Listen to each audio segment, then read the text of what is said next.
Aşgabatda geçen bir heptäniň dowamında Nushawy Sady we dünýä kinosyny halaýanlary ýene 2 sany medeni waka degendirdi. 13-nji ýunda ýekşembe güni paýtagtyň Mahtum Guladyndaky Saz drama teatrynda 31 ýaşly sazanda Gylýjewiň ýolbaşçylygyndaky Döwlet Simfoniki Orkestriniň konserti geçirildi. Bu barada Azatlyk radiosynyň Aşgabatdaky habarçysy gurrun berýär.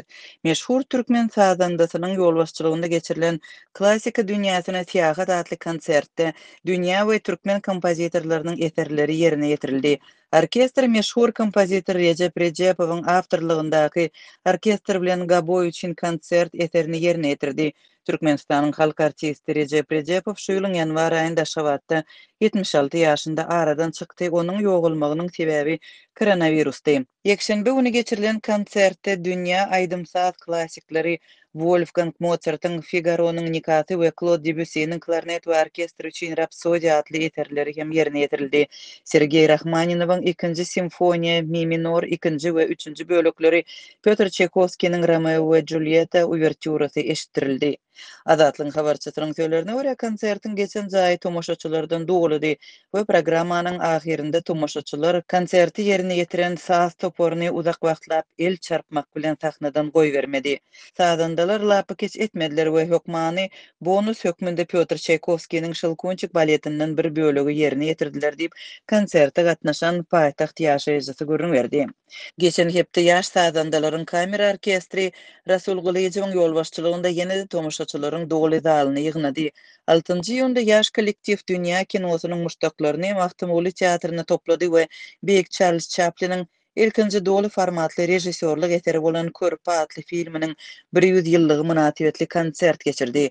Chaplin diňe bir körpe filmine rejissörlük etmek we oynamak bilen çäklenmän, onuň üçin saz hem öğretdi. Ýaş çagy we ony tapan sergezdan hakda sessiz film bir sagatlap Chaplin'in sazy bilen utgaşýar we bolup geçen wakalary suratlandyryp, gahrymanylaryň duýgularyny we baştan geçirenlerini şekillendirýär.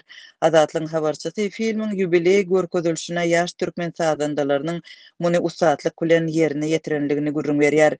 Körpe adly filmiň ýubiley görkezilişine gatnaşan 50 ýaşly Aşgabatly ýaşaýjy Azatlyk bilen söhbetdeş bolup bu medeni wakanyň özünde galdyran täsirleri bilen paýlaşdy.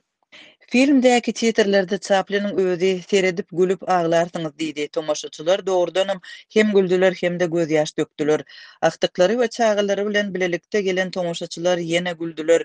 Çagylar kakanyň we ogluň aýrylşmagyndan gaty gorkdylar. Gylýjewiň ýaşlar orkestri tarapyndan usatlyk bilen ýerine ýetirilen Charles Chaplin'in ajaýyp sazy bu çyn ýürek duýgularyny açaçan beýan etmäge kömek etdi diýip Azatlyň söhbetdeşi gurrun berdi.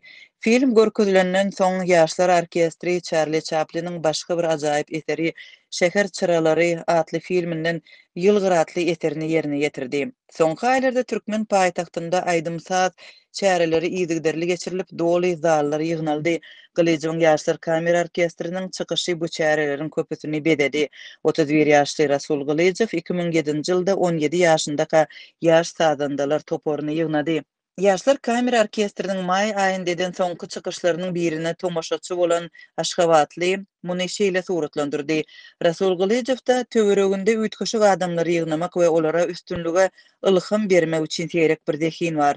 Onuň özü de öz boluşly dehin. Ýokary derejeli sazandalardan düzülen ýaşlar kamera orkestri ilki bilen kän bir meşhur däldi.